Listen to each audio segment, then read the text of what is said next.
గారు ఎక్కడి నుంచి వచ్చారు? పత్తిపాడయ్యా. పర్తిపాడు ఎలా అనిపిస్తుంది అక్కడ? ఆ నియోజకవర్గం ఎలా ఉంది మీకు? బాగానే ఉంది పరిపాలన. ఏంటి మరి గతంలో జగన్ గవర్నమెంట్ చూశారు కదా 5 సంవత్సరాలు? అదేమీ లేదు. ఏం లేదు. ఇప్పుడు వీళ్ళు వచ్చినా ఒరిజినల్ ఒరిజినల్ మాకు సంతోషంగా ఉంది. ఏంటి ఒరిజినల్ అంటే ఏంటి? ఏం జరుగుతుంది? మీకు ఏమి న్యాయం జరుగుతుంది? ఇస్తున్నారు, 7 ఏళ్ళు వృద్ధా పెన్షన్ ఇస్తున్నాడు, మంచి శబ్బరంతా ఆలకిస్తున్నారు. లేడీస్ భయం లేదు, నా బడి ముసలి భయం లేదు. అంతకుముందు కొడతాం తిడతాం అన్నీ చేయటం. చంద్రబాబు నాయుడు వచ్చిన తర్వాత మీకు ఎలా అనిపించింది? బ్రహ్మాండంగా ఉంది మాకు.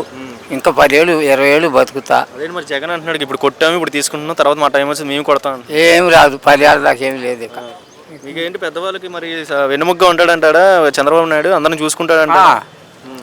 పవన్ కళ్యాణ్ కూడా చూస్తున్నాడు. ఏంటి పవన్ కళ్యాణ్ మరి చేస్తాడు, మంచి పనులు చేస్తాడు, సినిమాలో చూసుకుంటాడు, తిరుగులేదు. అసలు ఆయన లేదే కలిగం లేదు. ఎందుకంత నమ్మకం ఏంటి పవన్ కళ్యాణ్? మరే పని అంటే కులమాని కాదు, ఒరిజినల్ మనిషి. రేపు ఎల్లుండి ఢిల్లీ పోతా అంట. బాగానే చేస్తున్నాడు అయ్యా. అదేంది అన్నమాట. మరి ఇసుక పంపిణీ అనేది ఉచితంగా పెట్టారు, ఉచితంగా వదులుతున్నాడు. 9 ఏళ్ళు కట్టి పట్టణాలు ఇసుక మా గ్రామంలోకి వస్తున్నాయి. అంతకుముందు టాపీ పని వాళ్ళకి పోలేదు, రైతులు సుఖం లేదు, రైతులకు అడిగితే కొడతాం తిడతాం ఇవన్నీ జరిగినాయి. వచ్చాడు దేవుడు తిరుపతి వెంకటేశ్వర తర్వాత పవన్ కళ్యాణ్ చంద్రబాబు గారు వీళ్ళిద్దరే. అది లెక్క. Okay Babu, thank you.